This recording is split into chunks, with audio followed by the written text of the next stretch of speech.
Salut, bienvenue pour ce décryptage de l'actu de la semaine. Au programme aujourd'hui, on va parler d'un jeu vidéo français qui cartonne dans le monde entier, d'une invention qui nous fait littéralement voler au-dessus des bouchons, et on va même regarder de plus près ce que le mot laïcité veut vraiment dire dans la vie de tous les jours au collège. Bref, un programme bien chargé, alors c'est parti.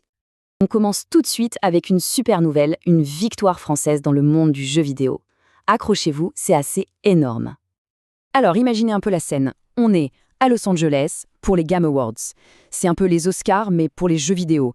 Et là, le prix le plus prestigieux, celui de jeu de l'année, eh bien, il a été remporté par un jeu français. Oui, vous avez bien entendu. Il s'appelle Clair Obscur Expédition 33. Un vrai cocorico. Et écoutez bien ce qu'a dit le créateur du jeu, Guillaume Broche, sur scène.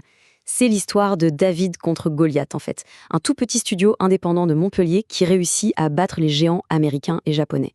Ils étaient tellement soudés qu'ils ont même payé le voyage à toute leur équipe pour être là-bas. Franchement, la grande classe. Et le succès, il se voit dans les chiffres. Regardez ça, 5 millions de copies déjà vendues. Pour que vous vous rendiez compte, c'est un peu comme si quasiment toute la population de la Finlande avait acheté le jeu. C'est juste un succès de dingue. Allez, on pose les manettes et on passe du monde virtuel au monde bien réel pour voir comment la technologie est en train de changer notre quotidien.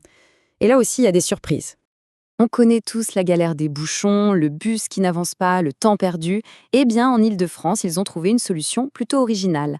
Passer par les airs. Ça s'appelle le câble 1 et c'est le tout premier téléphérique urbain de France. Le principe est simple, on survole le trafic et on peut gagner jusqu'à une demi-heure de trajet. Plutôt malin, non ?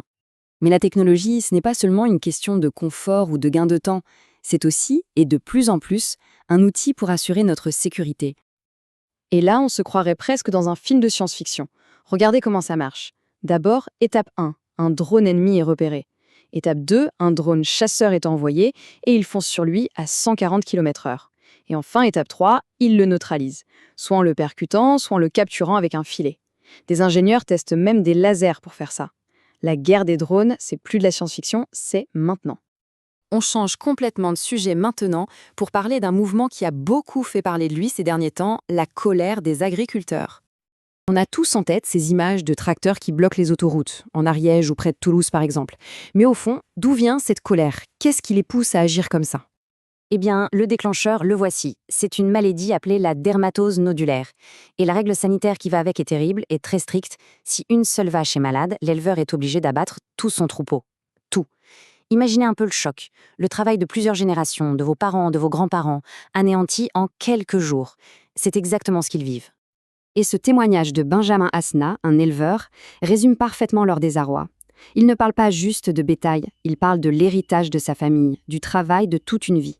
On comprend qu'il refuse de voir tout ça disparaître. C'est humain. Alors, face à ce qu'ils considèrent comme une injustice totale, eh bien pour eux, la seule solution qui reste, c'est de bloquer les routes. C'est leur manière de se faire entendre, de lancer un cri d'alarme. Allez, on prend un peu de hauteur maintenant. On quitte la France pour faire un tour du monde et voir où en sont les discussions pour essayer de ramener un peu de paix. Direction l'Ukraine d'abord, où il y a peut-être une nouvelle piste pour sortir de la crise. L'Ukraine a proposé de créer une zone démilitarisée dans la région du Donbass. En clair, ça veut dire une zone où il n'y aurait plus ni armes, ni soldats. C'est une concession importante, un geste fort, pour essayer de relancer les pourparlers de paix. Et pendant que ça discute en Ukraine, on part maintenant en Syrie. Là-bas, ça fait 1 an que l'ancien régime est tombé. Et pour les jeunes, l'atmosphère a complètement, mais alors complètement changé. Ce témoignage d'Armat, une étudiante, il est incroyable. Pour nous, donner son avis, ça paraît normal. Mais elle nous rappelle que là-bas, il y a encore 1 an, c'était impensable. Tu pouvais finir en prison juste pour ça. Aujourd'hui, les jeunes à Damas redécouvrent la liberté de débattre, de lire des livres qui étaient interdits. Bref, de s'exprimer librement. Et justement, cette idée de pouvoir vivre ensemble, de s'exprimer tout en respectant les opinions des autres, eh bien, ça nous amène directement à notre dernier sujet, la laïcité. Un principe super important en France, et particulièrement au collège. Et ce principe, attention, il n'est pas tout neuf. La loi qu'il a mis en place fête ses 120 ans cette année. Mais vous allez voir qu'elle est plus que jamais d'actualité. Alors, la laïcité en mots simples, qu'est-ce que ça veut dire? Ça veut dire que l'État, et donc l'école publique, est neutre. Il ne favorise aucune religion. Le but, c'est de garantir à chacun la liberté de croire ou de ne pas croire, et que tout le monde soit égal devant la loi, peu importe ses convictions. Au collège, ça se traduit par des règles assez claires, qui sont un peu les règles du jeu du vivre ensemble. Bien sûr, chacun a la liberté d'avoir ses propres croyances. Mais l'école, elle, reste neutre. C'est pour ça qu'on demande de ne pas porter de signes religieux trop visibles, pour que personne ne se sente mis à part ou sous pression. L'objectif final, c'est le respect de tous, pour tous.